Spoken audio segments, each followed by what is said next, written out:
Now, elsewhere, the third week of the ongoing mass voter registration continued to witness low turnout among potential voters.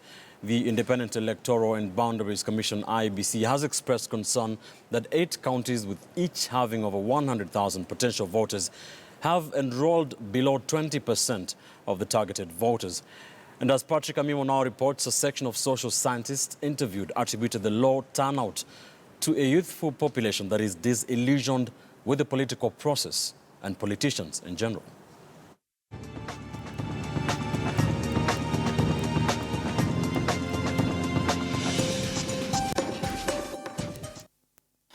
It is less than 10 days before the voter enrollment comes to a close. The electoral body targeted to enlist 6 million new voters on the upper limit and 4 million voters on the lower limit after 4 weeks.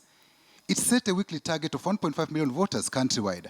But after 2 weeks, about 1.6 million Kenyans had been registered.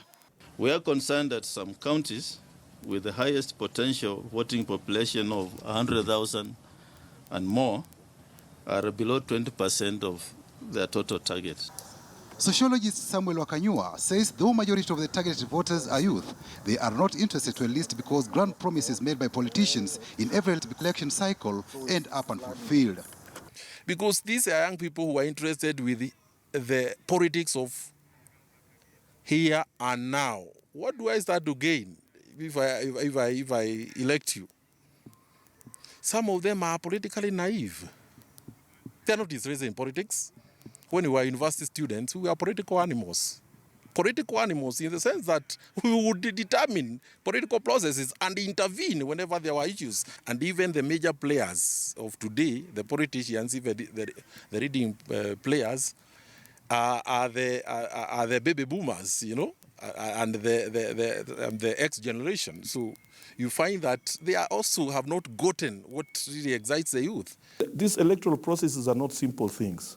You know, people take them for granted. Older people understand that it's my vote that definitely will change the kind of leadership that I need.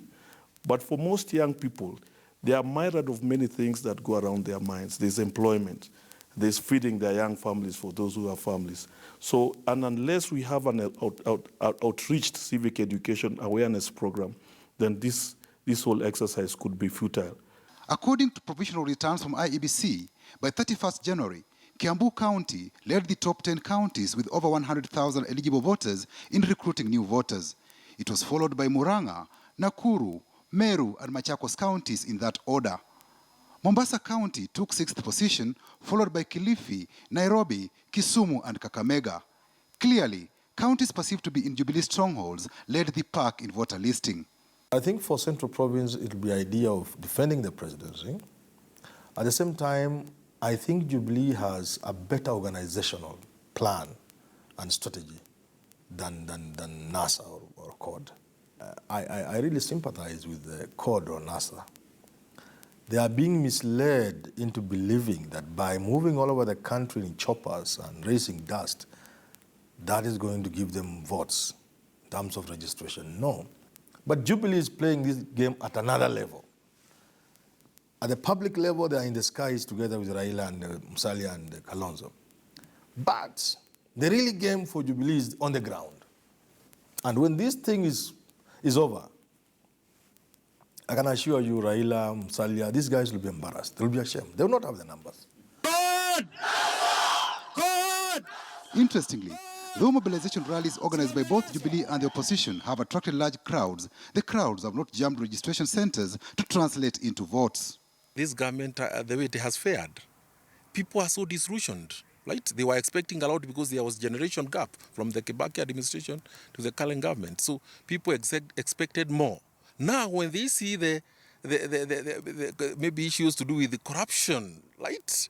Exclusion, you know, all those things have caused a lot of disillusionment, even among where maybe some of those leaders have support. So people see, so you are taking us as if we are gullible, right? We are simpletons who can be manipulated. And don't forget that people also becoming also enlightened, right? You know, in 5 years' time, people are not as they were, right? At a micro level, you'll find individuals trying to assess, what did I gain out of the expectations that were laid down in 2013?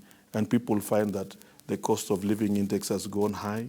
corruption has gone high. So people do not feel obliged to go and participate in a democratic process like voter registration. The Electoral Commission says Valentine's Day is the deadline for voter listing. Will the week witness last-minute rush for voters to beat the deadline?